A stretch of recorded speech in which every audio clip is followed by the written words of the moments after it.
Hi, I'm Priscilla Pipo with Balanced Culture Consulting. I want to talk to you today more about conflict and about the culture of conflict that you can create when you're a leader. So, we want to talk about culture in terms of what you do as a leader and how you lead in conflict, telegraphs or communicates to everybody what is appropriate, what is the right way to handle conflict. Basically, you are modeling. On a team, people look to the leader to see what's going to be rewarded, what type of conflict is effective, and what type of conflict will be rewarded or reinforced. So we as leaders are hired to make decisions, to get things done, and we're not always good with dealing with conflict. Conflict is something that we feel like derails us and keeps us from being effective and getting things done.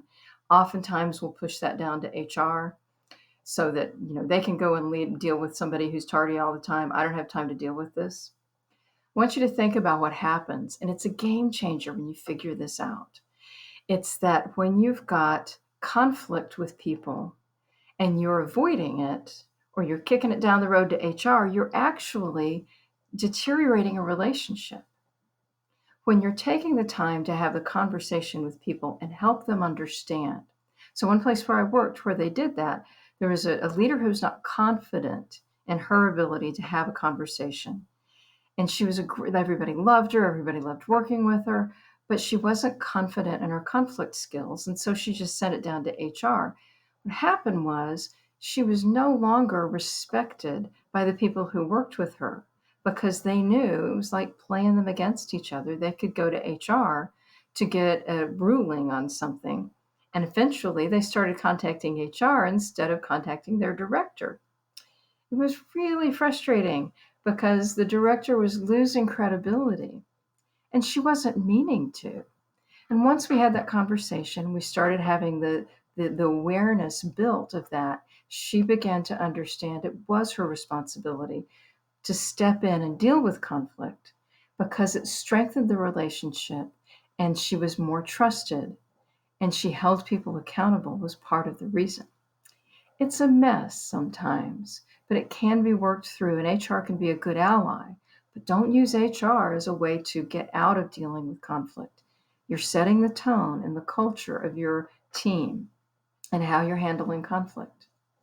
And in another place that I've worked, I've seen conflict dealt with. I learned how I was dealing with conflict was how I'd seen other people deal with conflict, and it wasn't working well. I had a division that was used to coming in and telling their director how things should be done in fixing other people. Well, it became a complaint, a culture of complaining. Now, my first instinct was try to deal with the problem and go to talk to the person and try to fix it. And I realized this is not working. People aren't being effective and we're wasting all this time. So over the course of a year or so, I observed this. I watched myself and I watched the people around me, and I realized I was avoiding conflict. I was avoiding making people be accountable for their own conflict. And so I developed two rules that were very effective.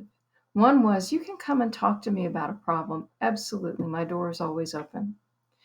But we talk about it once, we troubleshoot it, we problem solve it. Then you go and deal with it. If you can't deal with it, we'll figure something else out. But if it's a problem with somebody else and you need to have a conversation with them, I'm likely going to send you to talk to that person. Have a direct conversation. Talk to them directly. Don't ask me to do your dirty work because I'm undermining that relationship. You build a stronger relationship when you say to somebody, hey, when you're on the phone all the time, I'm having a hard time concentrating. Do you mind taking the phone call outside? Something like that. I can help you troubleshoot how to talk about that. But if I have that conversation instead of you, you're not getting that direct effect and it feels like gossip. Gossip can undermine a culture and relationships when that's how the culture of conflict has developed. You want to make sure that people are having conversations, and that was my second rule. Don't talk about people, talk to them. When you talk to people, you are developing and strengthening relationships. When you talk about them, you're stepping back from a productive and healthy opportunity of developing trust. Trust and accountability are built when conflict is dealt with effectively, directly, and respectfully. So keep in mind that you as a leader set the tone on your team for conflict culture and how conflict should be dealt with. And you can model the way in a productive way. At Balanced Culture Consulting, that's one of the things that we like to help people learn how to do is have direct conversations. So in our next installment on conflict as a leadership tool, we'll talk more about having one-on-one conversations in conflict. I'm Priscilla Pipo with Balanced Culture Consulting. Thank you for joining me.